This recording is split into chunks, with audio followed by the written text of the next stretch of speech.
Ladies and gentlemen, this episode is brought to you by Black Rifle Coffee. Stop fucking about. Go to blackriflecoffee.com and get some of the best coffee that you've ever tasted in your life. They have everything you could want. Maybe you don't want to grind your own beans. That's okay. They have it that's ground. Maybe you want some that has a little extra caffeine put into it. They have that too. Maybe you just want a cool t-shirt or a hat or a mug, or you want a pour-over set, which is something I would recommend as a gift for anybody who enjoys coffee. Point being, you can get it at blackriflecoffee.com. Like I said, stop fucking around. Now, my guest today is a repeat guest, one of my favorite people on earth, Nelson Grant, Flathead Valley Sheriff's Deputy.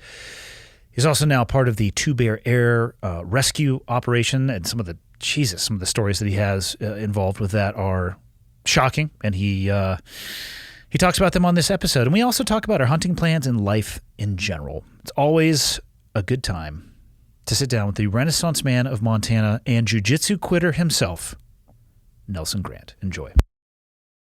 Okay, got the red smoke. Gun run, north or south, west of the smoke, west of the smoke. Okay, copy, west of the smoke. I'm looking at danger close now. Come on with it, baby, give it to me, I need it. Get cleared hot. Copy, cleared hot. All right, we're putting a hard stop at 90 minutes on this. Because have you ever seen those trucks that say two men in a truck moving company? That's kind of us in a little bit. Oh, yeah. Only one thing, though. She dropped on me today that there's a bicycle in there, too. Oh, she keeps adding to it? Yeah. And she goes, well, I don't know what to do with the bike, you know, because we're the place we have up in town now is near the bike path. She goes, maybe I'll ride on it. And I said, in the last 2 years, how many times have you ridden the bike? She goes, 0. I'm like, fucking garbage can or donation. Nice. I was going through, I'm going to do some Friday episodes before the Iceland trip today so I can get ahead.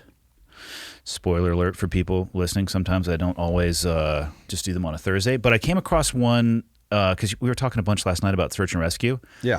This is like Missoula specific. This was a bizarre email I got. Handy, my name is, I'll give you the name afterwards. I've been a fan of your podcast since episode 30. Let me get to here. I live in Michigan and have a sister living near Missoula. She went missing a day or two ago. My family and I can't find any information. We've contacted every police department near Missoula, called every grocery store and gym near, and haven't come up with anything. We want to go out there, but what would we do once we got there? Have you ever encountered a situation like this? If so, any advice? Mr. Search and Rescue. I think I know the call, actually. Is this resolved? I don't know the resolution on it.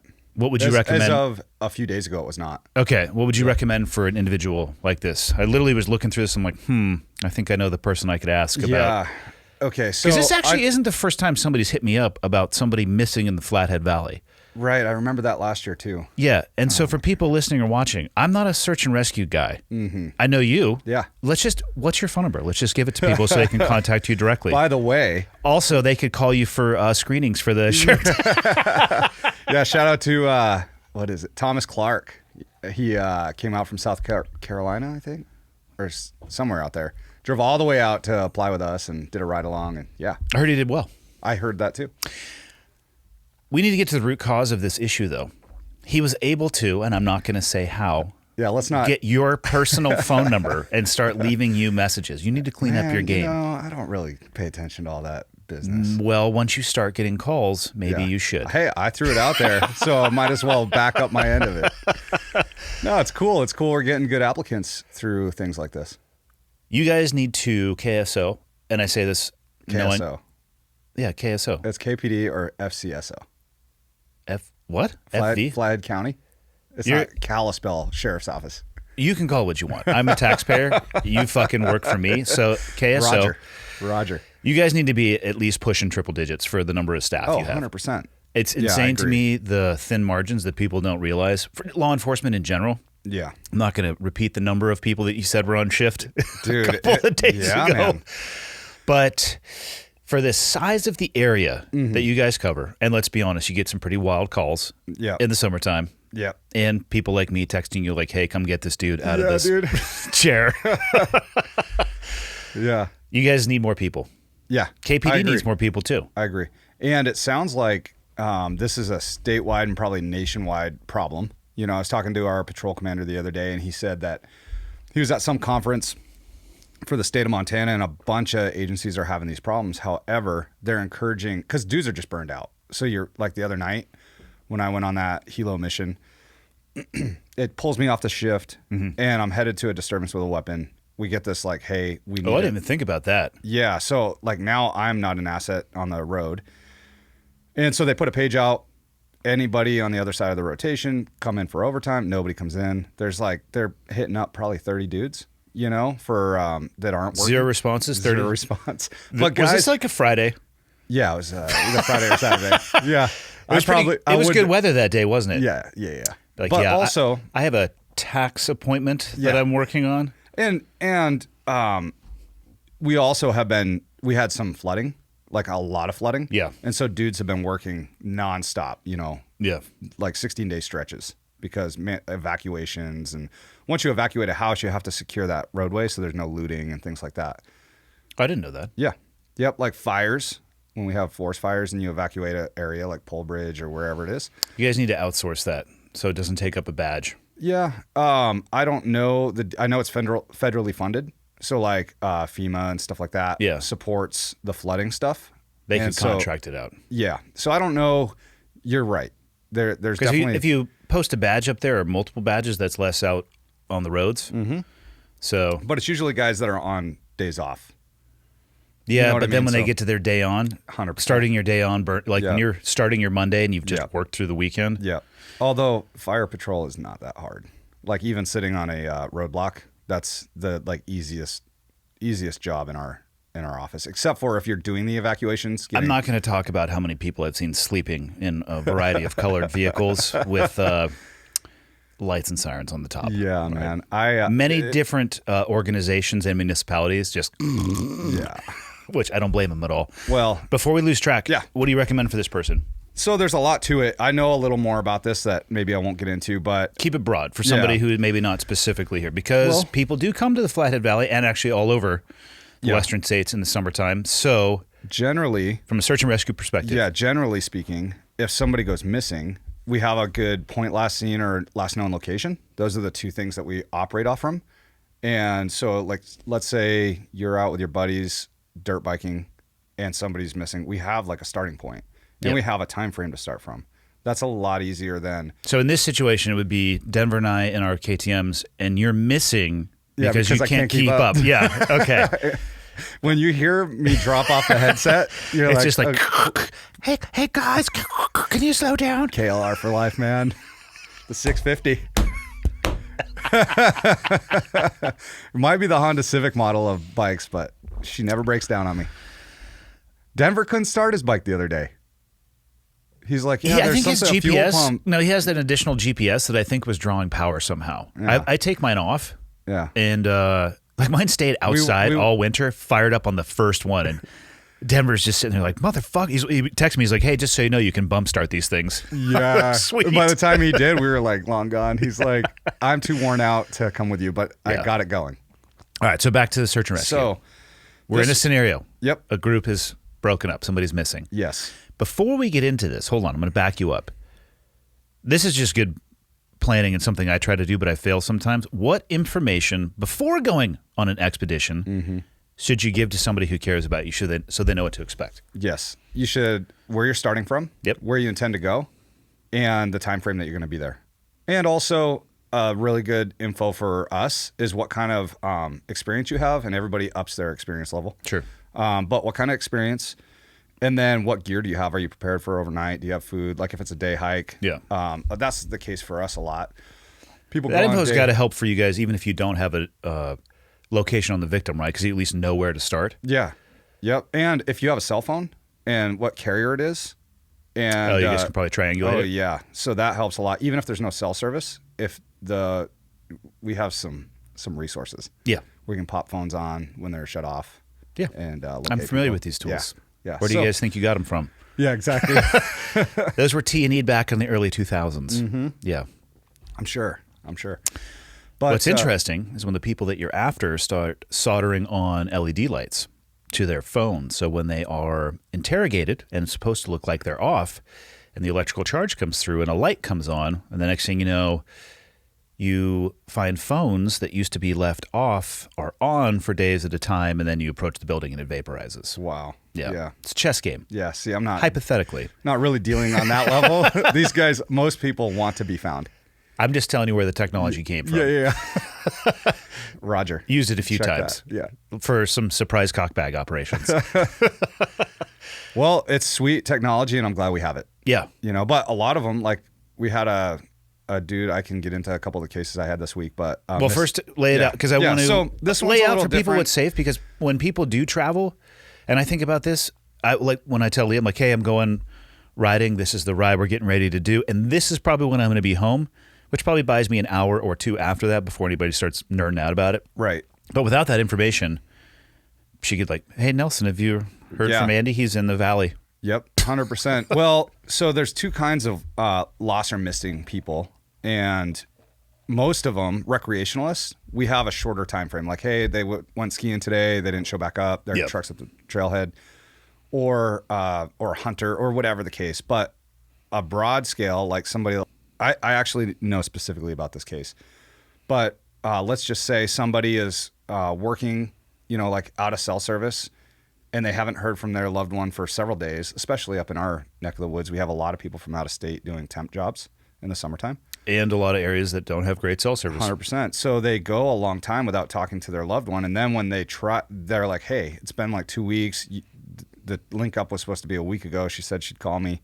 Now we have a huge area. Like we have a lot of unknowns. So go to the place where they were working, find out, hey, when did you last see them? Oh, they didn't show up for work for 3 days. We thought they quit, that type of thing. And so it makes it really tough. Now you have a vehicle description. So you're looking for vehicles.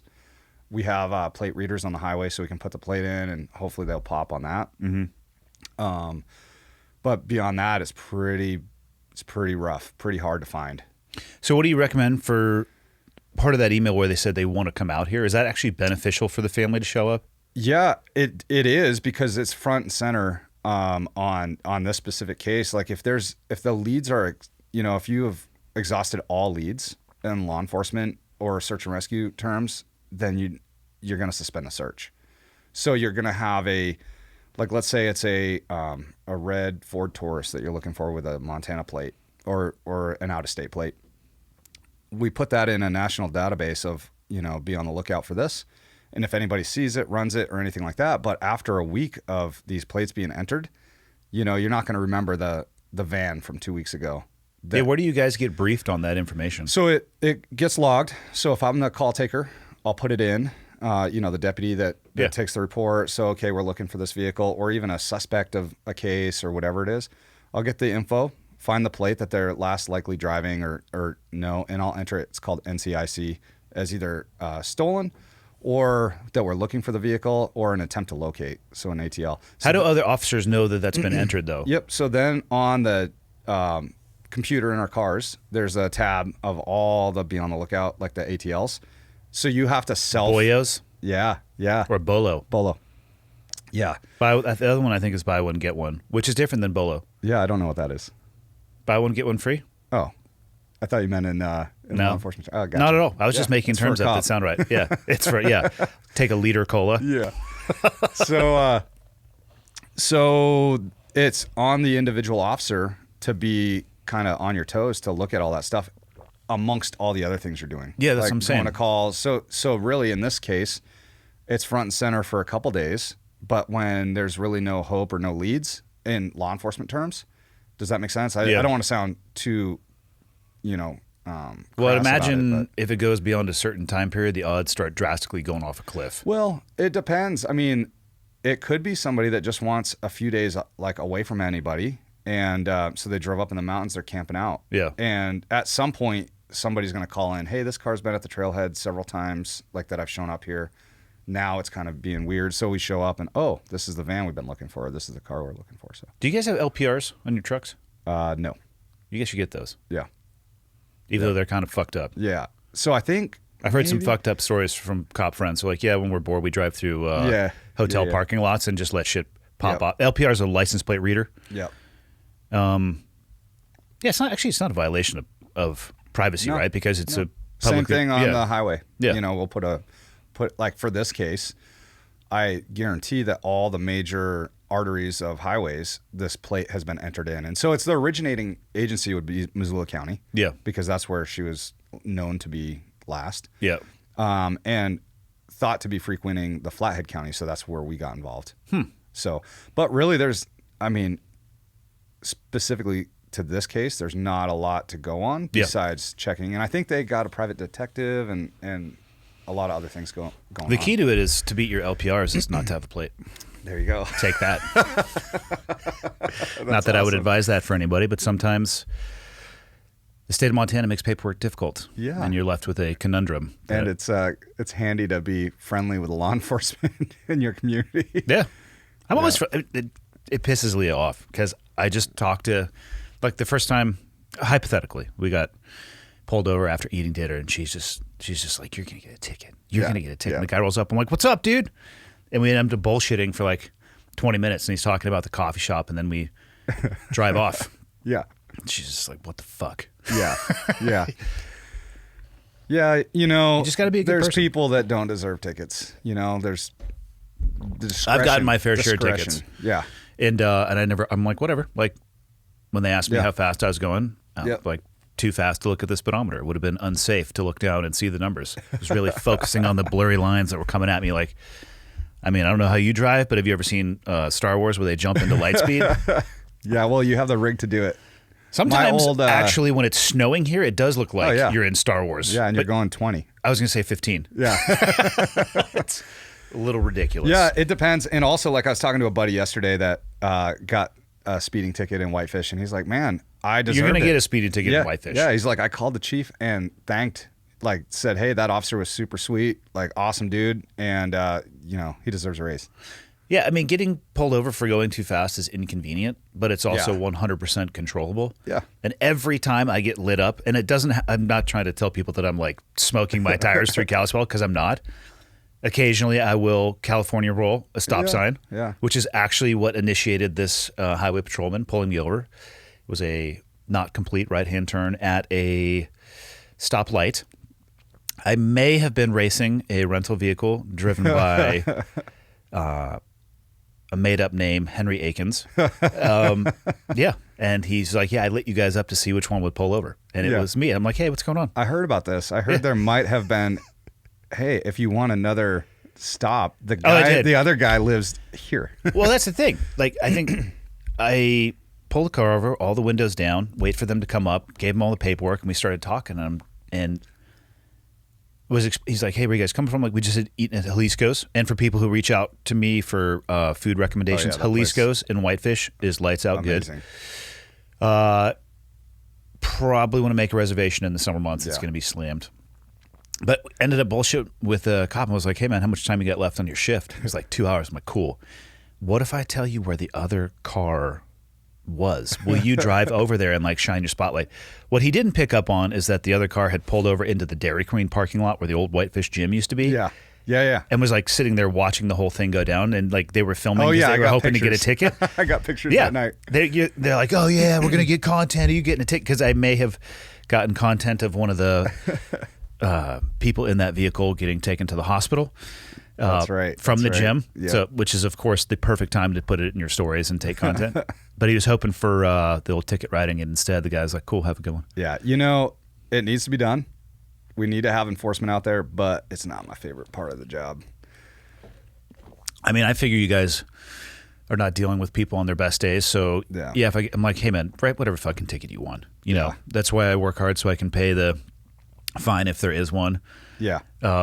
Or call the shift supervisor and come up. We can talk about the coffee shop when it's going to open, and then see you guys later. If you talk to the guys on my shift and said, hey, when's the last time Nelson did a traffic stop? They would just start laughing.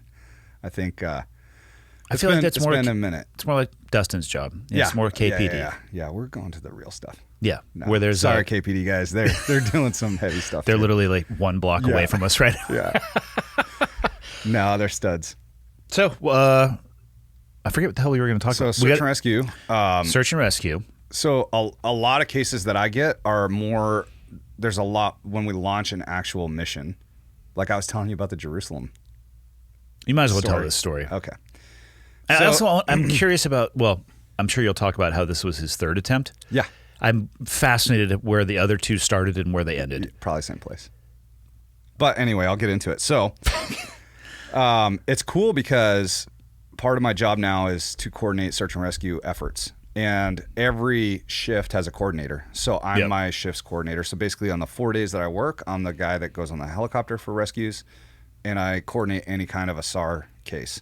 And sometimes there's paralleling cases, and it makes it really difficult. But most of the time, it's one or the other. Will you get pulled in for two beer on your days off? No, unless they have a shortage. Yeah, like somebody's out sick or something like that, which is really nice. I was talking to guys about I was talking to Travis 2.0 about SWAT versus the helicopter unit, and one of the things I like the most about it is when you're out of town on vacation, you don't feel bad when a SWAT call or when a helicopter call pops because they just pencil in the guy that's going to be in the crew. But with a SWAT team, they need all the hands they can get. So if you're gone and a call, a hostage or a barricade pops, you feel bad. Like your guys are working, you're not there. It's a tertiary duty, right? Yeah. Yep. But also, so you can take your vacations and stuff like that. You just feel like the dude that's like not there at the call, versus the helicopters. Hey, when I'm there, when I'm on shift, I'm on shift. So you could choose to feel the same way about the SWAT calls too. Yeah. No, totally. And you kind of want to be there, it's all your boys are working. So especially in Montana when it's September and there's a SWAT call and like 3 guys show up because everybody's out hunting. Yeah. So there's that. Yeah, that could be a little rough. It's not usually that low, but anyway. So I get this spot, inReach or spot SOS from dispatch. It comes into the dispatch center, and those things are super accurate. Should be down to the meter. Yeah. Depending on how many satellites you have. Yep. And that's why I went with inReach, because they're contracted through Garmin, and they have a better system in place, in my opinion. But anyway, so this pops, it's a SOS alert, and I'm looking on the map, and it looks like it's off a road. What info does it give you when that SOS alert? Is it just a grid? So at first, it's just an alert from it shows who has the registered it. Yep. So it'd be like Andy Stumpf. Yep. And then I will find out from family, like I'll look that guy up and get a number to like a landline, or find out who his emergency contact is, because they always have that. Yep. Excuse me. So, and then that's where you get a lot of the info. Okay. So like, I meant as far as the location. Yep. So it gives a lat and long, and it's just a pinpoint of where they're at. It's always spot on. Yeah. Well, I say always. Well, it's spot on to where they hit the SOS button. And they could move from there, but at least we have a starting point if that be the case. But so anyway, in this case, it came in, so they hit it. It either goes to a dispatch center, I think in Texas or Florida, and then it pops to the proper county that that person is in. So we get it through dispatch. There's an emergency contact. I contact that guy, and he's like, "Oh man, I dropped that guy off earlier today about noon, and he's on a journey." And so I get all the details. I'm like, "What's his name? Like, what's he prepared for?" He's like, "Man, he had a 70-pound pack. He has food for days. He's hiking to Jerusalem." And I'm like, "Ooh, tell me more." And is that near Portland? Yes. Okay. No, Jerusalem, oversees the country. So I'm not an expert in geography. Yeah, you it's a can't long ways. fucking hike to Jerusalem from Montana. Right. So I'll get there. Okay. Well, I will, but he will not. So anyway, as I'm talking to the guy, he's like, "Dude, I just got an inReach from him, and it says bear. That's it. BEAR, bear." I'm like, "Okay, ask him if he's attacked. Ask him if he needs like help." The guy you're out. talking to got an inReach from him? Yes, because he's the emergency contact. So he's like, "Oh, I'm asking him right now." So he's like, "Yes, he wants to get picked up. He said there's a bear around him growling, but it hasn't attacked him yet." And I'm like, "Oh boy." Now I'm realizing. So it's my job to figure out what asset we need or what tool to use to get this guy. And I'm like, well, he looks like he's right off a road, so I think I can just drive to him instead of putting out search and rescue and actually going through all that. So one of the whitefish dudes actually jumps in with me, Reese, and we cruise up to a gate. It's locked because of some flooding that had happened. So we popped the lock with the old red key bolt cutters. Yep. The master key, if you will. I tried. I called some Fish and Game dudes, and they're like, "No, man, we're like 30 minutes out." Pop the lock. I'm like, "Yeah, put a new one on tomorrow." Especially when there's a bear on the case. Yes. So I have the top lights going. I have my spotlight going. This is nighttime, It's obviously. Nighttime, midnight or so, and it's the only nobody's behind the gate because you can't. And the guy knows it because he got dropped off there. So any vehicle coming back there, he should know is probably to help him. So the dude I'm talking, especially with lights on. Yeah, and the top guy of the car lights. Separately, the emergency contact let him know, hey, law enforcement's on their way. They're gonna pick you up. He's like, sweet. So I'm driving down the road and we zip by the location spot and I look and I'm like, oh, I just passed it. So I spin around. And I'm telling Reese, these things are super accurate. As long as the guy hasn't moved. Yeah. And I come back to the spot. I got the windows down and I'm like, man, this is where it shows he's right on the road. So I hit my siren and I hear out of my left side, I hear, hey, and I shine the spotlight through the bushes. And this dude is hunkered down in a tarp and he's like, there's a bear close. And I'm like, both of us get out. We're like, come on, dude. There's no bear close once the car pulls in. And dude, there was no bear. So anyway, the guy has his stuff scattered everywhere. He has an iPad. He's been watching the Titanic or something. I don't know. But he's got all kinds of gear. A fly fishing pole and all kinds of heavy gear, and he's got incense out. And I'm like, bro, you knew I was coming. Let's go. I'm not gonna sit here all night for you to pack your campsite up. He's on a journey though. Oh, 12 hours deep into this journey. So I'm like, what? So I hear you're going to Jerusalem, and he's like, yeah, it might sound kind of odd, but I'm taking 3 months to get to Seattle over this mountain pass, hiking on foot. And then from Seattle, I'm doing a workaway, I guess. It's like a stowaway, but you work on a ship to Japan.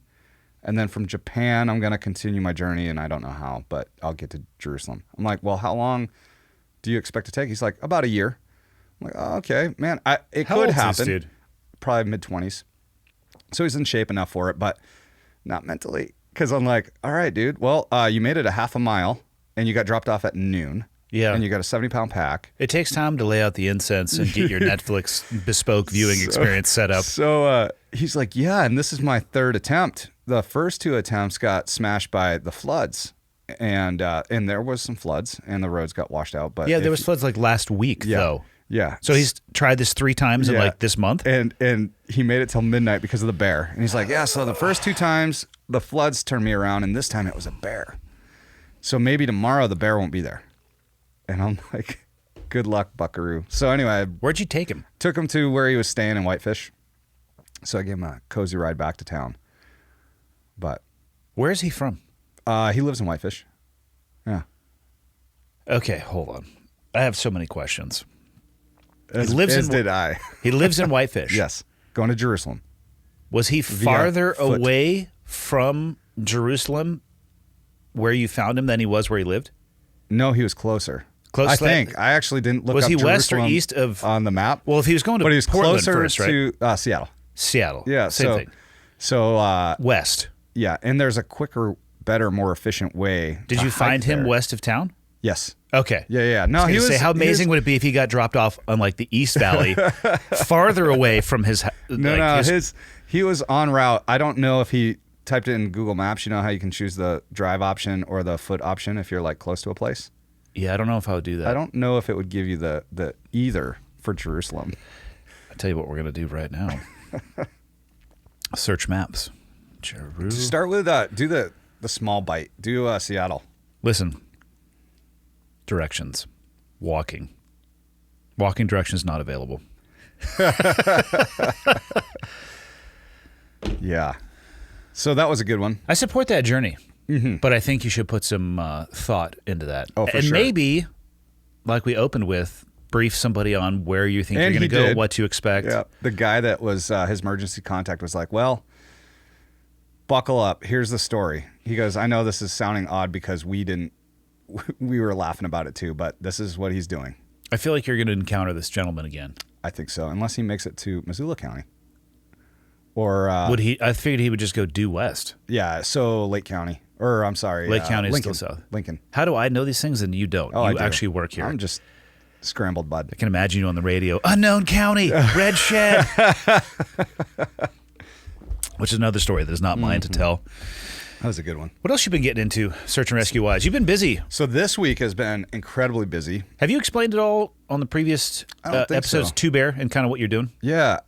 Because Two Bear's pretty sweet for the valley and what they do. It's and sweet for our, like, it's 300 air miles. So I'll get into Yeah. it. So, because I didn't realize there was another helo option with which the person picks up the tab. yeah. Which landed out by my house down south one time at the lodge. Oh, no kidding. There was I was standing outside and here, Yep. which is not exactly what a helicopter sounds like, but it's pretty good.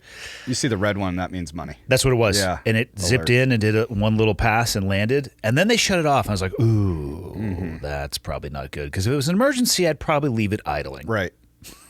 Yeah, it just depends. But with Two Bear, it's really awesome. Two Bear Air Rescue. It's a program that started, I want to say, 7 to 8 years ago, funded by a private individual, philanthropist that set up this. It's top of the line, state of the art, Bell 429. We have a hangar that we operate out of. The chopper's sweet. Yep. State of the art. Everything is top line. And the head crew guy, Will Millam, he's a retired rescue swimmer from the Coast Guard, obviously. And he was stationed in Kodiak for like 14 years, I want to say. The Navy has rescue swimmers too. Yeah, All I right. guess they're part-time though. Let's not be racist. I mean, Okay. I'm just going from what I hear. Anyway, Will's a stud, and he's got hundreds of rescues under his belt. Been just he has some cool stories. But anyway, he heads up our program, keeps with the industry standard. And his perspective was, man, I was gonna go guide after I retired from the Coast Guard. But if I did work for a program, it was going to be a program where there was zero BS that I could this is the best, capture strap on the market. We're going to get that, T&E it, and then if it's good, we're going to use it. Instead of putting in a request, 2 years later, it finally shows up, through the government. Yeah. If at all. Means. Yeah, exactly. Or they send and now you- there's maybe a little better carabiner or a better way to do the job because things are always evolving. My favorite was in the military ordering a specific product with a fucking item number. And what would show up was something that the supply guy had researched that they claimed met all of the functional standards that I was trying to achieve with the other product. Yeah. But was half price. and about a third. What the fuck? Yeah. This is, they're like, oh, well, this does the same thing. I'm like, yeah. Do you know what this is? Nope, no clue at all. Like, how about you let me tell you what I need and you write a check? Totally. And which I don't think anybody's actually writing a check because there's no right. That'd be sweet if there was a checkbook and it just said the Navy and you could. Yeah. Well, all of this that I'm talking about too is just, it's amazing. And it was tried and, rehearsed and put into place by the guys before me. So I'm just lucky to be a part of this program. But the way it works is this is fully funded, and at zero expense to the victim that we rescue. And people have even tried to make donations and they just return it back to them. Zero, there's no way. Yeah. And so the way it works for me is I came off SWAT. You have to, when there's an opening, apply.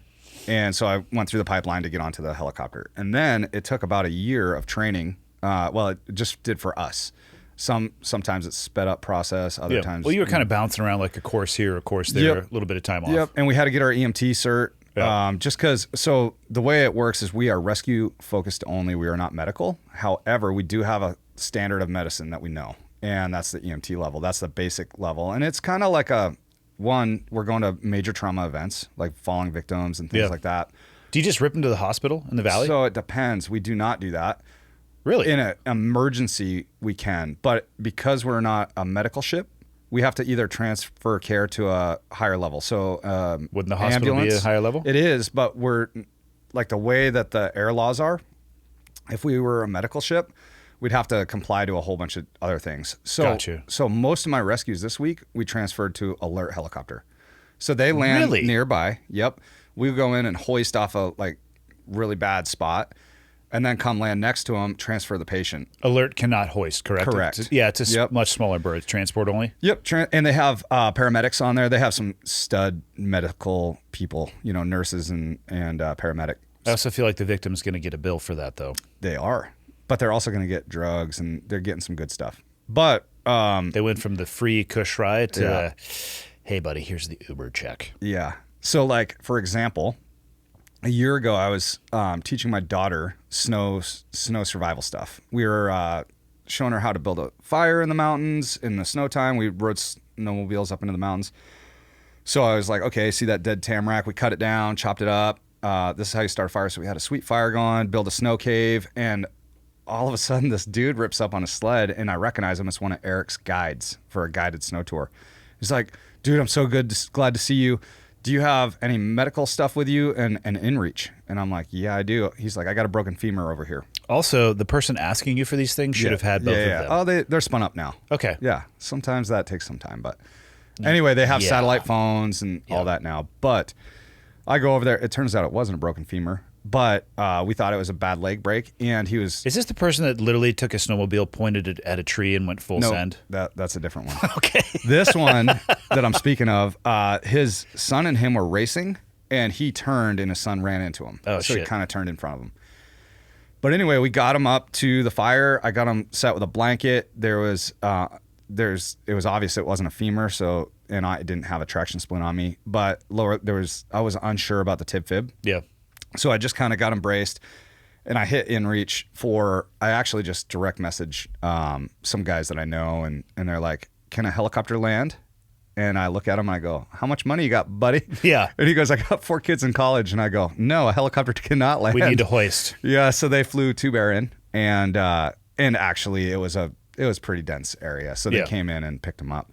But that's kind of the example. So Two Bear is awesome. It's a cool program that we have.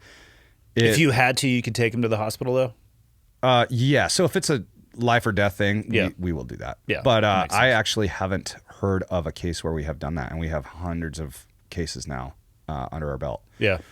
Well, so hopefully that either means you're getting to people after they're dead, and that happens a lot before it becomes risk to life. Yeah. I haven't flown yet on a femur, but we have a lot of femur breaks, and so we have a traction splint that we'll put on them, get them stabilized, and then hoist them.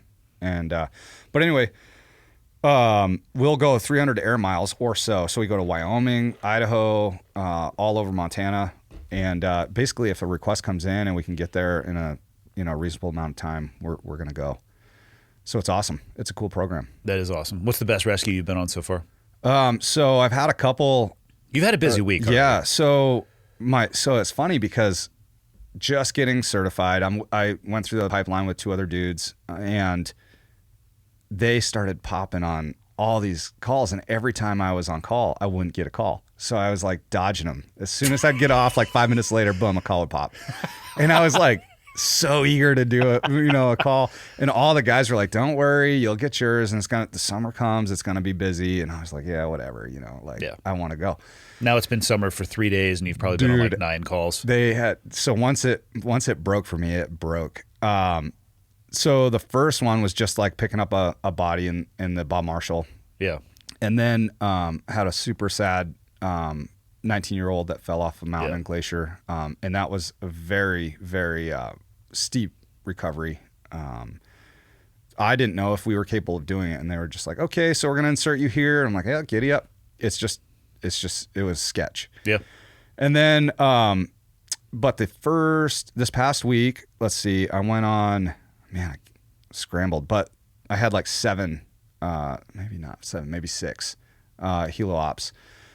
So the first live rescue that I did was a female. So there's 4 people that went hiking in the Jewel Basin, and 3 adults in their 30s and a 5-year-old female. So they cruise up and they hit the snow, so they start bushwhacking. And so now they're off trail. They don't know it. They're not from here. They're from New York. They're not dressed for the weather. It was an 80-degree day. So they set out, the dude had on a t-shirt and shorts. They cruise around, come back to where they found a trail, but it was a different trail. It did actually return to the trailhead. What were they navigating with? I don't know if they were navigating at all. Hopes and dreams? Yeah, they might have had, because he had cell, and that's how he called us. They didn't have an inReach or anything, and they didn't have food. But who the fuck are these people? Here, let me backtrack a little. So I'm working, and I get a call. It's like probably 7 or 8 at night. Of dispatch, like, hey, we've got a... Which for people listening is still broad daylight right now. Yeah, yep. Sun's going down about 10:30. 100%. So dispatch is like, we have a male on the phone that says he's in the Jewel Basin, and a rock just fell and split a friend of his head open. She's bleeding uncontrollably, and they're needing to get off the mountain. And I was like, oh, this is a good one. So I call the guy, or they put him through to me, and I'm like, first question is like, how much cell service do you have? And he's like, full service. I'm like, how much battery life do you have? And he's like, 30%. I'm like, okay, we're going to make this quick. So I get some quick info, and he's like, there's 3 of us. We're in our 30s, and it's hard to actually understand him. He's from France. Yep. Lives in New York. Mid-30s, and they've got a 5-year-old. And he's like, the female, I've got direct pressure on her head. She's okay, but we're getting really cold. We're not dressed for the weather, and it's super windy. So we launched. Because we're idiots. Yeah, and we exactly. didn't read the weather report, and we came out on a fucking trailhead with a 5-year-old unprepared. So this was actually an awesome rescue. But alert goes, they hover, they're like, because they're going to go first. They're the medical bird. Mm-hmm. They're like, we can't land, so, or we can't get to them. So they set down, and we launch. So from point of call, we were probably 45 minutes later. We go in, and it's 40 to 48 knots ripping over the top of this mountain. So my pilot was like, all right, we got to be quick on this one. We're going to insert you here on the trail, cruise up, and strap in, and then tell them they're gonna have to down climb. Yeah. And at the same time, when that first came out, I got a hold of Raphael, who's in charge of the Flathead search and rescue. So I get them going to be ground crew to go up and meet the people that are capable of hiking, to include that 5-year-old. So I go in, it was textbook. I go down, get a Israeli on her head, get her in our, what we call a screamer suit, ready for pickup. They come in with the bear hook, and I bring her up to the helicopter. We go, set down in the field, transfer to alert, and they're gone. Then I get messages from Flathead. They're like, we're still a couple hours away from these people because we have to cross 12 avalanche chutes that are, because it's still high trail in the snow. And we should add to this, I wasn't joking earlier when I said summer's been here for about 3 days. Yeah, exactly. Our weather, I've been here for July 1st will be 5 years in the valley. The most abnormal spring, like winter to spring season that I've seen so far. Yeah, same. It was snowing in June. Yeah, so for my sure. buddies, when I was in Alaska, were going out snowmobiling in mid-June. Which is insane. Yeah, There's still snow on some of the little peaks Yep. around the little valley. Yep. Which led to our flooding. Yeah. Excuse me. But It's just a different problem. so these guys went in a different way. They bushwhacked over to where they found themselves. And so the hike out, they hadn't experienced yet, was super steep, super snowy, very dangerous, especially with a 5-year-old, let alone for regular guys trained up for it. So the team's like, Raphael's hitting me up. He's like, hey, man, can you guys hoist the rest of the crew? And I talk to the pilot. We look at the weather conditions. It's a night hoist, which increases your risk. Yeah. And it's like 48 to 50 knots now. So he's like, no, there's no way we can do, like, to put us in jeopardy. Yeah. And they're You'd fine. be creating They're just your own cold. emergency. They're just cold. Yeah. So if it was a medical, we could push the risk up a little bit, but they're cold. So They're flying under nods, right? Yep. White tubes or green tubes? Green, I believe, because that's what I have in the back. We got to get you guys some news. Okay. Some white Foss. Yeah. Well, so we're like, we could do a hoist in the morning, depending on the weather conditions and stuff. We can reassess, but you should plan on a rescue on ground teams. Yep. So don't plan on the helicopter, but we'll reassess in the morning. And they ended up hoisting in the morning. But ground teams finally got in there at midnight, and they're like, we cannot hike out with these guys, especially a 5-year-old, across those avalanche slides. So they set up camp. They brought in a ton of warm clothes for them. They had, like mountain houses, jet boils, set up bivvies. The 5-year-old slept all night, and they kept them warm. And 5-year-olds don't give a fuck. Yeah. It was just an adventure for them. Yep, totally. Totally. She looked like the least amount worried. No, they legitimately don't give a fuck. Yeah. They're just like, cool, this is where I live now. Yep. The dude, though, was like shivering uncontrollably. Yeah. Just had no idea what Montana was all about. So anyway. I have so many comments about that. Yeah, no, for sure. But that team, the ground team, was awesome. They went in seemingly like ordinary, like, let's help some people down the mountain, and ended up staying overnight. So whatever gear they went with was... like they dove into their field craft for that night, starting fires in like hard remote areas, keeping people warm, and whatever they carried, that's all they had that night, and it ended up saving their lives for sure. Because if those guys hadn't got there, some of them would have froze, and then if they tried to down climb, they would have definitely fallen to their death. So Why do you think people don't respect nature? Well, I just think it's a matter of not knowing. Like, you don't know. So growing up on the East Coast, France though is a outdoor. I don't know. More of an out. Well, haven't spent a lot of time. There's in different France. layers, man. Like Montana's wild. I've lost a lot of buddies in avalanches and bear attacks, and not a lot in bear attacks. I've lost a buddy in a bear attack, but Montana is wild. Drownings on the river. It's part of what I love about it. I love hunting in the mountains where there's predators and prey. Yeah, but you also respect it. Like, we've had plenty of these conversations. Like, Yep. even I'm sure we need to talk about our hunting plans so we can lay it out. That we hold ourselves accountable. Oh, we're accountable.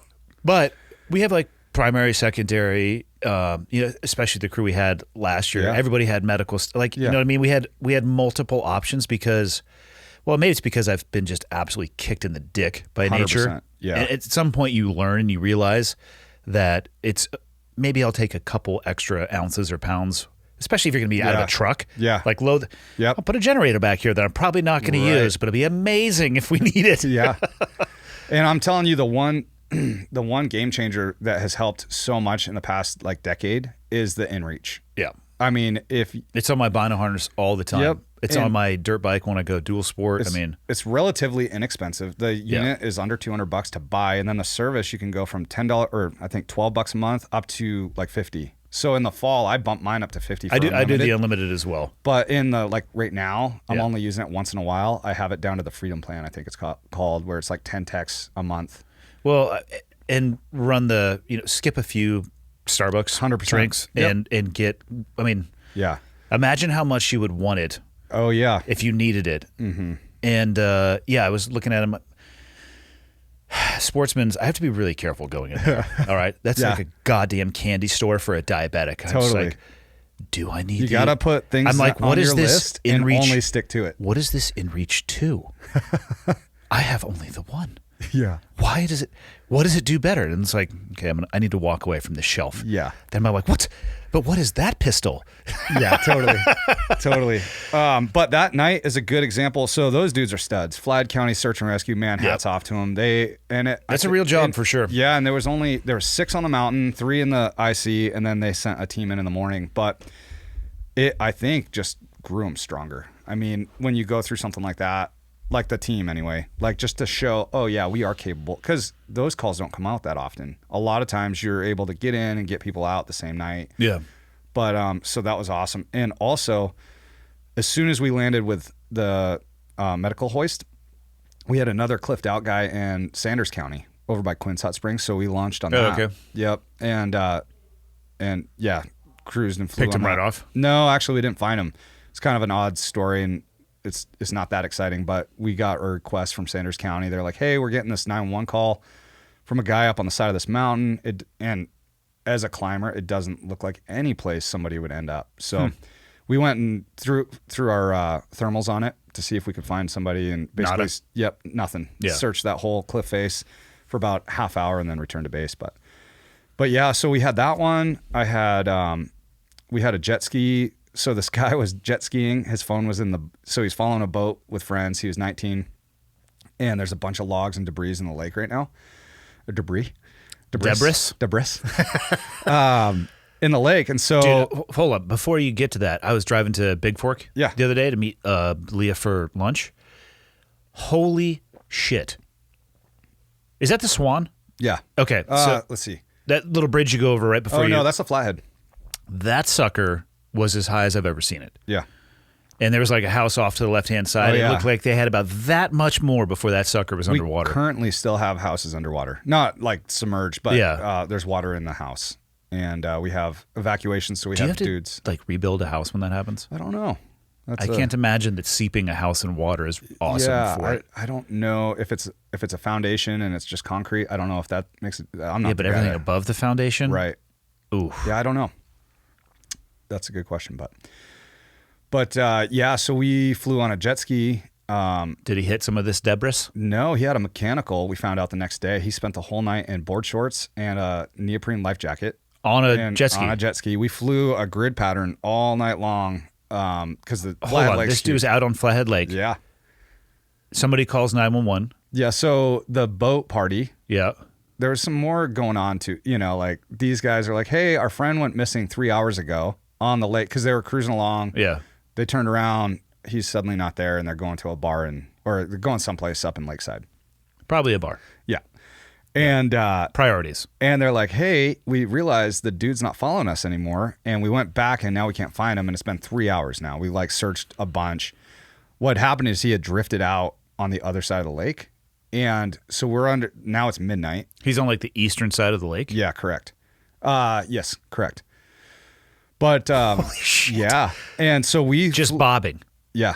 And we didn't know if he had cased his jet ski and it sunk. And so now he's in the water and that's life or death. I mean, the water is he'd have been 44 dead. degrees. Yeah. Yep. A couple hours he'd have been dead. Yep. And if he was close to shore, he could probably swim, but there's housing around. So like we would have probably got a call. Yeah.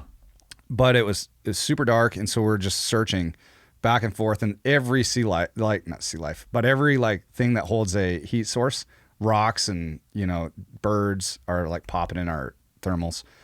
But we exhausted, you know, I think we flew for an hour and a half, a huge grid pattern, communicating with the boats. They had a couple boats out searching. No go. And then the next morning, within 5 minutes, they found him. So just bobbing from the air. Yep. So that must have been a rough night. Yeah, and it was a 2019, so it was a newer jet ski. So it's not like you wouldn't expect to have mechanicals on it. But how far from shore was he? I'm not sure. I didn't fly that next morning. I flew because I was on night shift. These are just reasons not to do shit in water. Yeah, maybe. Lakes and water. Your rafting season starts soon, doesn't it? Well, hopefully if the water level drops a little bit. I did have we had a fatality on the river. Yeah, I this saw that week. in the paper, It was yeah. super sad. Was that more from a exposure, you think? Well, I think it was a drowning for sure. Yeah. And I've gone to several drownings now where people flip in their raft, and after everybody's safe, they go back in to get their boat and end up drowning. So I suspect maybe that's what happened. I don't actually know. The water is cold, though. And being 44 respectful. degrees. Yeah, for sure. Yeah. It was sad. It was a sad one. We did recover him and, went on. So that was this week as well. And then my last case that I had was a female backcountry ranger over in Many Glacier, fell and broke tib fib. We got a rescue, request within minute, like from the point of call to like being on scene was like 45 minutes. It was like a 17-minute flight from here over to East Glacier, and then super quick, just hoisted down, picked her up, brought her to a location where we met alert and transferred her. So it worked out really well. I didn't realize you guys went one healer to the other. Yeah, it depends. So if you can get an ambulance there, that's a lot of what we do. Yeah. And it's more affordable for the sure. patient. Well, depending on life, limb, or eyesight and how threatening it is. But back there, I mean, they're so far from anything, East Glacier. So they flew alert in there as well, which she was just apologetic. And we're like, no, thank you. She's like, I'm so sorry. And it's like, this is a beautiful flight. We need to check to see if that bird is capable of airdropping people and equipment into remote areas. I think it is. I don't know. We probably have to test it. We should put together tape on that one, but I mean, I know the people to ask now. I was going to say, I think I know a guy who might own the helicopter who might give us the yes or no on that. I think so. It's like, I don't need you guys to do anything abnormal, but just open the door. Training. Yeah, just open the door, and there's a field right there, and I'm going to go survey the field. You guys come pick me up. I mean, it might be a good skill for you guys to have. I think so. Yeah, I'm with you. You can be creative on this. Yeah. Yeah. Yeah. So you can film from the helicopter, and I'll do the aerial survey. Sounds good. Deal. Which we're getting ready to do in Iceland, which is going to be amazing. This will come out, I think, after we go to Iceland, though. Yeah, that sounds like a good trip. Back. Yeah. That barbecue we had last night, that was awesome. You telling us about that trip. The barbecue? Do you mean when you invited us to your house at 6 and you served us food at 10? Yeah. Well, hey, man. I ate like 2 bags of chips. I could barely sleep last night. Yeah, so I had that case, that rescue, so I got home late and started this huge 17-pound pulled pork on the Traeger. You like pulling on that pork. Oh, it was good. And man, I was like, okay, this should be ready by 5. At 6, it's still not up to temperature. And I'm not like a spun up barbecuer. I've actually never done a shoulder like that. Yeah. I've been to many meals where they're delightful. I've never struggled with that though. Yeah, it's I knew I'm going to be working at the house on Sunday. Late, get up. It's a cool one you could throw in the Traeger and just let it cook for basically all day long. Yep, totally. So it was awesome. But at 6, I'm like, all right, guys, it's going to be a little longer. and then at 7. And what do we eat at 9? Something like 10? We ate at 10, fucker. Okay, I don't even know. 10 p.m. Yeah. You served dinner. Hey. It was a good way to socialize and keep everybody there until... Leah woke up this morning. She goes, I'm not hungry at all. She's like, I feel like we just ate. And I looked at my watch and I was like, yeah, we did. You're a few welcome. hours ago. You're welcome.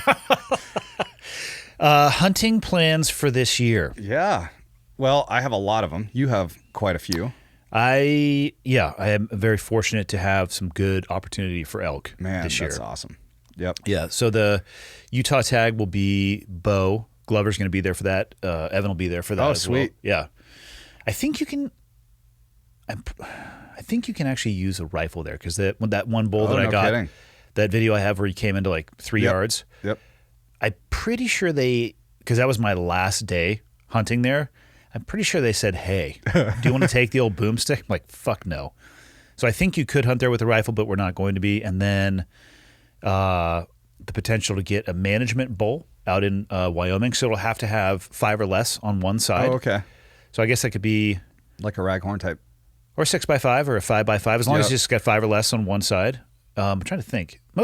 Aren't most bulls 6x6? Well, it just depends. Yeah, on but the genetics. That's typically like a big, nice bull is a 6x6 usually, but you can get 8x8. I mean, there's some sweet. I'm going to shoot a spike just right in the face. And then we'll end the year with... Well, you'll be ending it. I'm just starting my rifle season then. Because it's the first week. We're going to go the first week. Yeah, so what do we got planned? And don't tell people where we're going, fucker. Obviously. Yeah. We'll be going out in eastern Montana on the Wyoming-Dakota border. We're going to Florida to hunt elk. We're going to be hunting, I think, the first week of rifle. I think is so. what we got for plans. And with Christensen. Yep. It should be the same crew. Yep. Maybe we could go for like a different aesthetic on the tents and stuff like that. Maybe. This spot is... RV friendly or whatever we decide to do. So, but the wall tents would be fun. I think the wall tent is a cool experience. Yeah, it is. It's awesome. Yeah, and it's not that crazy hard to set up either. No, but so we're gonna go to one of my spots, and man, it's a good time. I'm already stoked. But I've never hunted this spot. I've hunted it in archery. It's really good, and also like third week. After kind of the pressure dies off. Yeah. And it's really good then. So I'm imagining the first week will be good. What do you think we're going to see for other people there? Lots of them. No, I don't know. Dude, how bummed was that guy we saw? Dude, with a film crew. There was like 11 pumpkins out there. Yeah. Are you talking about that hunter that was dropping in? The guy who was basically, you got the jump on him. Yeah. And you could just tell in his disgusted walk up the mountain, he was just like... Fuck you people and fuck Montana. Yeah. Should just have a school bus at the trailhead. I would love to sit down with him because he had questions. First one was like, why are there so many of you? And most of the people don't have guns. They have cameras. Yeah, cameras. Yeah. Huge cameras. Yeah. They were pretty big for sure. Yeah. So, but... sorry, buddy. Yeah, I don't know. Like I said, that week I've never hunted it down there. I'm excited to hunt there, and I have several other locations too, so we can just kind of see what we see. And what's the terrain like? It'll be steep. There'll be like patchy timber and open. Yeah. So the idea is we're gonna glass them at first light, moving from their feeding to their bedding. Yeah. Find out where they're going, get the wind right, get in on them, and either do a stalk through the woods or hopefully glass them up at like distance. And whether we put a like 600-yard shot on something or get into 300 or whatever we do. I would like to see a combination of both. Yeah. And there's going to be opportunity for that here. Yeah. Stalking in the woodline is fun, but I also like the long range aspect as well. What caliber are you going to go with? Because we're going to be specifically elk, right? Yep. So actually, we'll have our deer tags too. But yeah, and I don't know I'll have to look the regs up on that zone. If it's a trophy deer zone, then we won't be focused on that, but I do know there's some doe tags there, so we can pick those up and have some other options as well. But I'm going to be shooting that 300 Win Mag that I got from Christensen, that Ridgeline. How you like that thing? I love it so far. Yeah. I haven't. I got it just before bear season this year, and I wasn't able to get it totally dialed in, so I didn't use it for bear season. But I've got my suppressor now. I've got that gun. I'm pretty stoked. I did thump a really nice black bear this year. So Where'd you get that thing? here in Montana. I'm aware of that. Yeah. Nearby where we're at. You go east generally, don't you? No. I actually hunt real close to where we're at. Okay. Yep. Like physically where we're at right now? Well, not that far from. Because we're in downtown Kalispell right now. I mean, Okay. Like, are you Within setting an up a hour. sniper hide over a garbage can, or what are we talking No. for town bear? no way, dude. That'd be awful. Yeah. Yeah, and the bear is really good. You didn't have a piece of it last night. but- I've had bear before. So the first 2 animals I killed with my bow were both black bears up with Yep. Dudley on my first hunting trip. And there was a guy who came up who like made sausage with like Saskatoon berries and all, and it was really good. Yep. Like I said yesterday, and I mean, people can love or hate eating whatever animal they want. To me, bears are the dogs of the forest. Yeah. And I'm just not a huge fan of consuming them. I don't like trichinosis. I know that you can avoid that by cooking it to a certain degree, but I don't have that concern with elk or deer. Yeah, but you do with pork that I made last night. Yeah, but you had cooked it for 27 hours, Yeah. so I was relatively certain that we were going to be okay. Yeah. I'm not joking. You said 198 for the temperature for over an hour. I know. You'd go check and be like, 198, guys. 20 minutes later, you check, 198. It's almost there. And as I'm just shoveling fucking chips in my mouth. I literally got home last. I'm just like, oh, my stomach. Those are good chips, though. They were. That Dude. green salsa, Yeah. That Chris made? I don't think Chris made it. Oh, I think his wife made it. Oh, yeah. for sure. Yeah. That green salsa was good. Yeah. It was awesome. Yeah, I need to get that recipe or just buy some. Actually, Yeah. I just want to buy some from her. I don't need to Yeah. make it myself because she knocked it out of the park. I want to learn how to make that, but yeah. So that bear hunt was fun. I'll be shooting a 300 Win Mag, and man, you can shoot.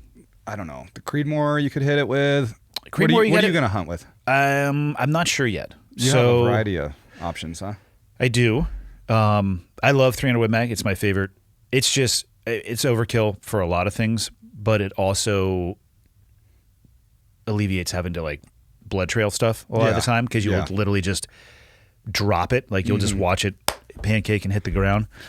It's a little bit heavier though, and it's a little bit of a bigger platform. That 6.5 Creedmoor last year, that thing was awesome, but I think you got to be careful out at about 500, 600, 700 yards on an animal that big. Yeah. I mean, if you hit it in the ticker or in the vitals, I think you're going to be just fine. But I probably for elk will lean towards 300 Win Mag as well.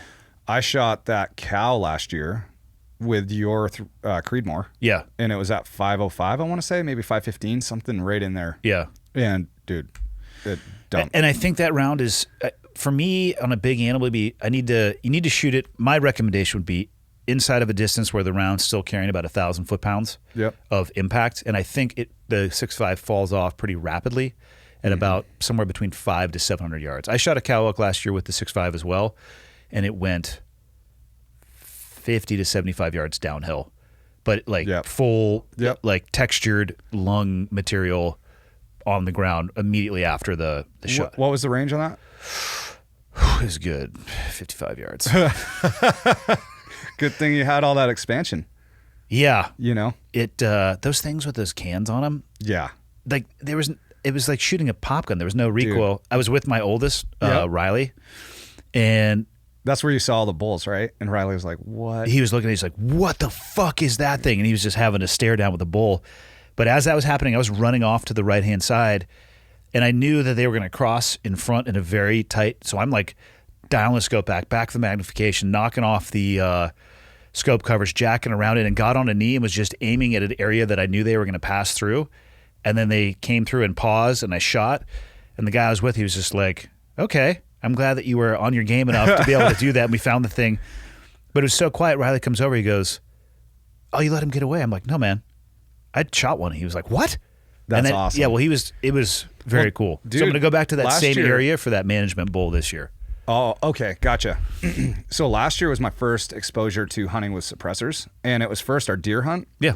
Amazing. Yeah. And then when Leah doubled down and the animals are just like, yeah, dude, same thing with that cow I shot.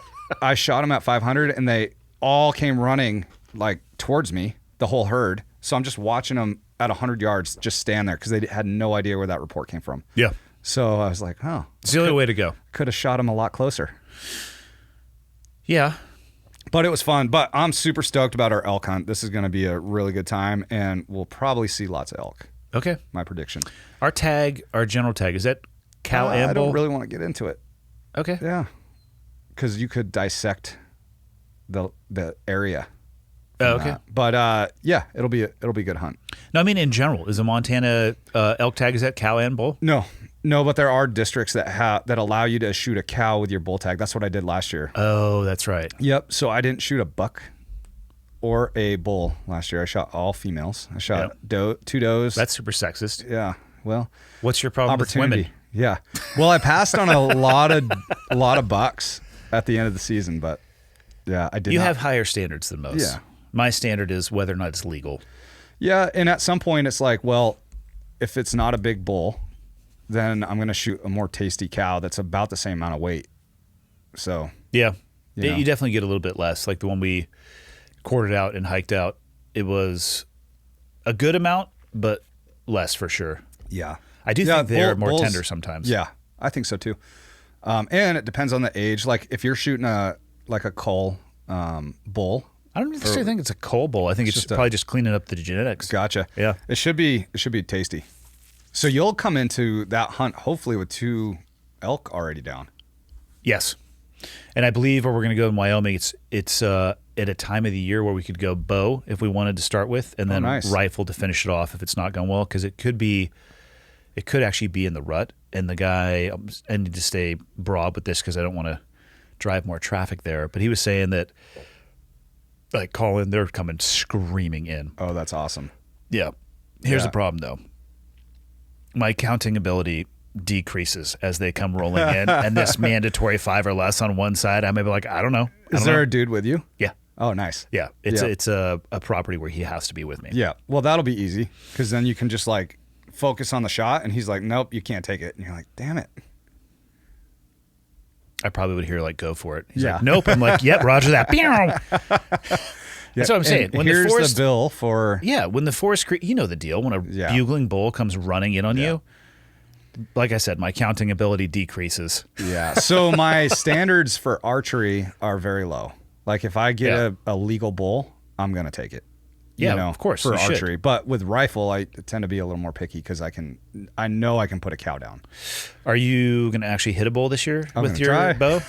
I'm going to try. I've been shooting a bunch. Which bow are you going to take? Oh, that RX3. Let me give you my old NTN so we can get you over to the PSE, because Dudley sent me one of the Levitate carbon bows. Well, heck yeah. I'm not going to say no to that. You'll probably have to work up to it. Okay. Because it's a poundage that I don't think your spindly frame can handle. Like 30 pounds? It's like 35. So okay, yeah. Do you have some recommendations, like some... those purple weights that you have in the garage by your wife's professional mountain biking. Yeah, dude. You could sculpt your guns with those. I don't use those. She does. I use the rubber band fitness. Oh, yeah. Dude, I just had a great one on Instagram the other day where this dude had a band around his feet and it went over his neck, and he was doing like extensions. And I guess he was talking in Portuguese because a guy named Alexi, a super high-level black belt out from the Origin camp, sent me a message. He goes, he was talking about how good this is for your neck and your back. And then, of course, it slides off his toes and just right in the throat. There's some good gym fails.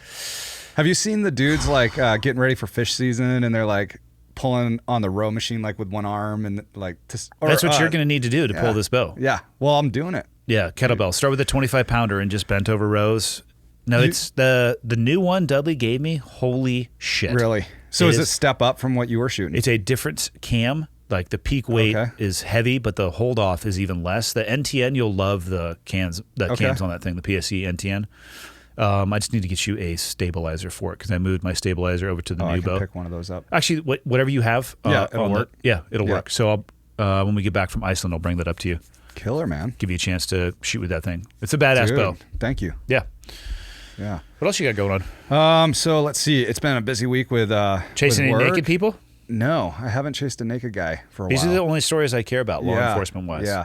I did have so we were going to a disturbance in Hungry Horse, like a domestic type thing. And so myself and isn't that an area that you said is a little western? Oh, for sure. there are kids there. Is this where flipping they you do- off as you drive through the streets? Is this where they do the 4th of July? Yes. Yeah, they shut it down and basically have a small nuclear explosion. So we're the bad guys. We have shut down.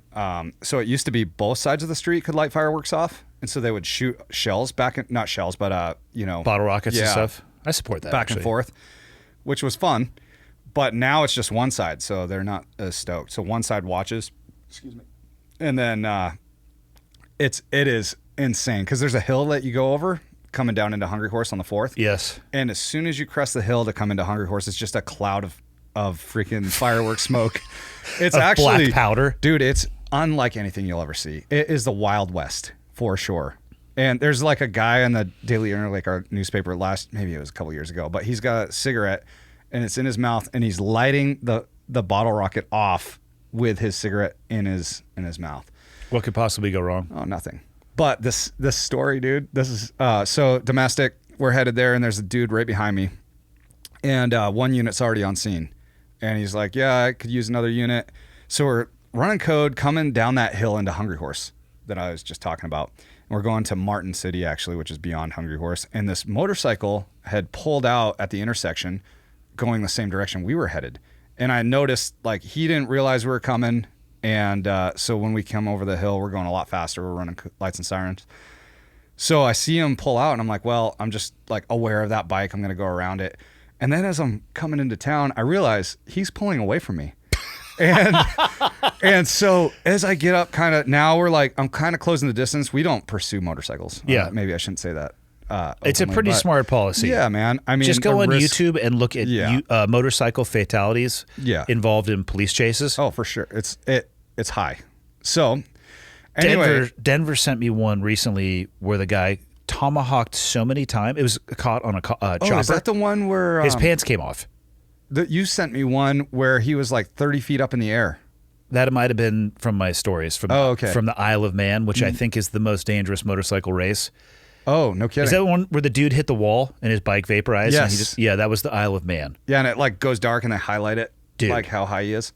There are some fucking gnarly wrecks from that race. I've never even heard of it. I think people die there every year. It is. What kind of bikes are they running? What kind of race is it? Is it like sport bikes or like dual sport? Those are no. Well, I actually think they do a variety of different races for so it's like CC. It's like paved. The one with the highlight, track. that guy's on a full sport bike. Okay. Like a racing bike. Yep. Well, it was a racing bike before it hit that concrete wall. And he was a racing bike rider until he went flying through the air. I'm assuming he died. Yeah. So back to Hungry Horse. So I'm closing in on this bike, but not like like I'm just going the same direction he is. And now I realize he thinks we're chasing him. And it turns out it's a stolen bike. But he thinks we're chasing him. So now he's like slowing down to turn into Martin City. And so are we, because that's where this disturbance is going on. But he misses the turn and flies through the little burrow pit and hits there's like a bike path. He wads it up right there. He launches off the bike path and wads it. So then I'm like, yo, guys, I'm going to stop and treat this guy. And I know he thinks we're chasing him, but it was just coincidence. He pulled out at the same time as we crest over the hill. So the dude behind me is like, I'm going to continue to back, our other guy on this disturbance. So I call like dispatch, start me medical. Like, cause man, he was going. Does that mean send an ambulance? Yeah. So fast. And I got my EMT bag with me and stuff. But did he just go over the bars? Well, this is the funny part. So I see it happen and he's going so fast and he launches. And so I'm like, dude's down bad. And it takes me like 20 seconds, call this, get me this started. I jump out and I walk up there and there's nobody around. and there's the bike just spilling fuel. What kind of headlight bike? on? Oh, it's like an old Honda street bike, like a 80s, like that cafe racer kind of. Oh God. And but it was stolen. And so anyway, I'm like, you got to be kidding me. This dude is like, he lived through this, because you can't kill a cockroach. But, meth is a hell of a thing, dude. Yeah. But I like looked for blood trails, no. Do you think he landed in just a sprint and he just probably was like did a Hondo roll and he's lucky he didn't catch his like femoral artery or something over the handlebars, but because I've seen that a lot. Bikes like guys going over the handlebars and cutting the inside of their leg. Bikes are so much fun until they're not. Yeah. They're awesome. They're so sweet. Like Same thing as the outdoors, though. You have to treat them with such a level of respect. I mean, I've been riding motorcycles for over 10 years now, and 2 times in San Diego, I almost got completely nuked, and neither of those times had anything to. Well, I take that back. I had a choice in where I was riding, but both of the scenarios were exactly the same. So lane splitting, which is now legal in Montana. A lot of people don't know that, and they get very pissed. Fuck you, people who don't know or understand the laws. Totally legal in California. But merging onto the freeway, and most of the freeways are 3, if not 4 lanes, and this happened to me twice, and it changed the way that I ride. I was in the right-hand lane for far too long. I should have immediately gunned it over to the left, which is now what I do. But both times, what I'm going to assume is the person driving in the far left-hand lane didn't realize their exit was coming. They were probably distracted, probably on their phone, saw it, and dove across all 4 lanes of traffic, which almost just smeared me onto the road twice. And it changed the way that I ride, because now I ride aggressively to provide a buffer of space for myself, because I'm not worried about my riding ability. I'm concerned that people can't see or hear me, which is fair, because I can't see or hear motorcycles sometimes, and it changes the way that you look at it. But yeah, they're awesome until they're fucking not. Right. And it just has to be treated with that level of respect. Yep. Like I ride, Denver and I have ridden a bunch together, and we have a very similar riding style. It would probably be viewed as aggressive, but like not to be an asshole, to give me a space buffer. I want to be in control of the interaction, not the other way around. Right. So. Yep. And it's the same with the outdoors, like you were saying. I now just seeing so many fatalities in the mountains. Oh yeah. I look at hiking in Glacier a whole lot different, with Layla, my daughter. Oh yeah. I mean, like, it's innocent. You're hiking along. You're right next to a cliff, and you think it's fun, but man. Oh yeah, that story about that young kid. How tragic is that? It's horrible. Yeah. But also, I'm stoked that I'm part of a team that can give some closure to a family, and in a lot of situations like that. So we need to get a dual sport trip planned ASAP. Yeah. I want to spend like we should just, even if we just go off the beaten path, I want to test out our system for our tents, all of that. We need to do that. I really want to get up to Alaska on the dual sport. I was just up there fishing for kings with Trav. How would you do that? Would you trailer them, or would you ride it there? Well, you can ride through Canada. Well, it just depends on how much time we want to allocate. Exactly. Yeah, it'd be, or you could ride up there and then have them ship back. That would save you time, and then fly back. I don't know. We'd have to go over it, but should we just not do it in Canada? I mean, Banff is just north of us. Yeah. As long Are we allowed there? We're not allowed yet. You are allowed to get through. To go to Alaska, but you're not allowed to like stop and stay. This is just because we're dirty people? Yeah, we have COVID. I've had COVID twice. Yeah, same. Yeah. Yep. I feel like I'm seeing a lot of Alberta plates. Yeah, so here. They're allowed down here. We're just not allowed up there yet. Well, that's unfair. It is. I'm hoping by at least December we're allowed to go up there, because Revelstoke is insanely good to snowmobiling in December. We are going on a trip next... what is it? March, I think. Baldface Lodge. Oh, where is that? I've heard of it. Canada. Yeah. What part? Vancouver? The Canada part. What's your trip for? Snowboarding. Oh, okay. Yeah. Huh. Do you know what mountain? Yeah, the Baldface Lodge mountain. Okay. Awesome. Is it? As you can tell, I don't know a whole lot about this. My brother-in-law Jason set it up. Okay, cool. When he comes up for the wedding, ask him. Okay. So is it cat skiing, or is it? Yes, it's all cat. Oh, okay. So I wouldn't know it anyway, but I wonder if it's just north of us, or are you driving there or flying? I looked at it. It would go west through Idaho and then up north. I think it's about a 4.5 hour drive. So totally accessible. Yep. It'll actually be really easy for us because we can just drive up there. Oh, sick. I think they heli you in, and then it's all cat, and then I'm assuming they heli you out. But that's cool. Sounds fun. He set it up for his a couple of guys turning 50. Nice. Yeah. Well, fire captain, first responder. Yeah. As you know. Heroes to many. The real heroes. Heroes to many, many law enforcement officers out there. I love playing that shit back and forth with cops and firefighters. Oh, they're studs. If I could do it again, actually, I mean, I am so glad at where I'm. Like, I couldn't have thrown a dart when I was in high school thinking about what life, what was ahead. And now with what and all along my career, man, it's been so fun. But well, you have to see the light at the end of the tunnel at this point. For sure. What are you, 4.5 or 5 years? 5, a solid 5. I'm 15 years in, and we have a 20-year retirement. But I could do this helicopter gig. Like I love where I'm at. If there was a full-time, and there's full-time options there. So where, I would stay for a long time. What do you want to do when you get out? Or when you, not get out, when you're done with your law enforcement career? I don't know. Something probably around guiding. I love being in the mountains, and to be able to take people out is a lot of fun. It's rewarding to me. And also, I love Alaska, as you know. Like it's a place that calls to me, I think. Do you go there other than fishing, though? Because I only see I've been up there. I summited Denali a few years back, so I spent a month there for that, and then basically only fishing. But that's what I was getting at too. Is like, man, a Kodiak bear hunt is like $25K now. I have a guy who can hook you up. His name is Cole Kramer. He charges $135 for nice Kodiak brown bear. $135,000. That's what he told Glover and I when we were up at the shooting event that we were just at. Seems high. But he could probably get it to you for like 133. Yeah. So low 130s. What I would like to do is get on with a guide and start guiding, and after a couple of years, maybe be able to take a guide tag. Interesting. Yep. So then I would just guide like 3 months out of the year. You have any interest in going caribou hunting? I do. Yeah. I want to shoot a caribou. Yeah. Let's go. Cole, I think does those for like 110. Really? Yeah, 110 grand. Huh. I'm joking. That's I have no idea. It's out of fucking everybody's price range.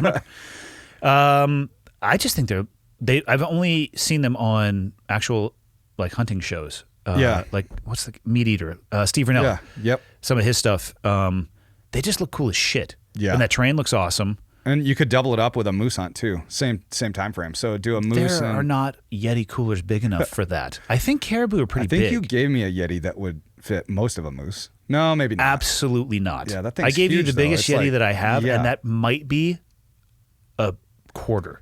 I can fit 2 elk in that thing, boned out. I bet you would be at best half of a moose. You've been by a moose that's on the ground, right? They're huge. Yeah, I don't know. And you start walking up like, what the fuck is that thing? Yeah, especially those Yukon moose.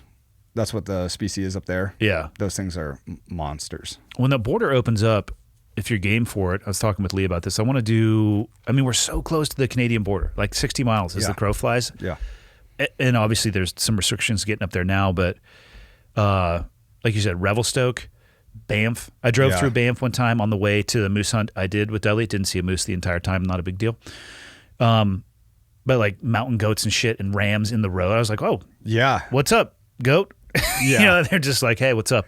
0 fucks given by those goats. But it's right up there. I want to go check it out. Yeah. My buddy Milo lives in Fernie. Yeah. And he's Flat Bill Milo? Yeah. Yeah. RCMP. Yeah. Yep. And dude, there's so much adventuring up there. Fernie's awesome. Yeah, but we got to be able to get to it. I know. It's been like 3 years now that I haven't been up there, maybe 2. Which is ridiculous. Yep. I wonder what it's going to take for it to go back to normal, actually. Yeah, I don't know. I think that I was just talking to Milo the other day. I think they're loosening things up because of the lack of tourism. Things. Well, they have just, grenaded the business up there. Well, if it requires people to cross the border and the border is locked down, Yep. But they're all coming down. They're coming to the U.S. Final question before we have to go be movers. When are you going to return to jiu-jitsu? Because people don't know that you actually quit jiu-jitsu. That's what Leah said. Yeah. No, I was there last week in class. No, you weren't. I was up in Whitefish Foundations. Okay. Perfect. Yeah. So when are you going to actually return to the mats? Or are you just a game time player now? I'm there. You're just out on the streets turn it with on Smith and Wesson. I fall back to I rise to the level of the opportunity in front of me. No, it's you fall to your training. Yeah. I know. Yeah, dude, I was thinking about it, like especially this past winter, it's hard, a noon class, you can't go snowmobiling and hit class at the same, you can't go in the afternoon after class out for a rip. So the sun goes down at about 1 p.m. I know. But now, so it just depends on scheduling and what's going on, but I'll be in. I try to hit two classes a week. No, you don't. I try. When was the last time you were able to do Last week. that? That's not true. It is true. You're lying. I'm not lying. How about before that week? 7 months ago? It was a minute. That's why I went to Foundations. Yeah. You probably should. I was like, what's this shrimp thing? Shrimp. Is that a cocktail? Yeah. Cool. You ready to go? Yeah, let's do it. Help Leah? What else? What do you want to close with? Give people your email address and phone number so they can contact you directly for search and rescue and law enforcement employment. Yeah, man. I am stoked at the turnout. Like this past hiring cycle, we got some really good applicants, it sounded like. And if this is helping at all, hit me up. Mostly, I don't know, Instagram's probably the best, but yeah, it's an awesome career. It's been a good one. And it's not that way everywhere. You know, I know like grinding in a city. I think that's probably why the applications are exploding. Yep. I get it. Yeah, it's good. I don't have anything. Thanks, man. Cool. It's always fun. Until next time.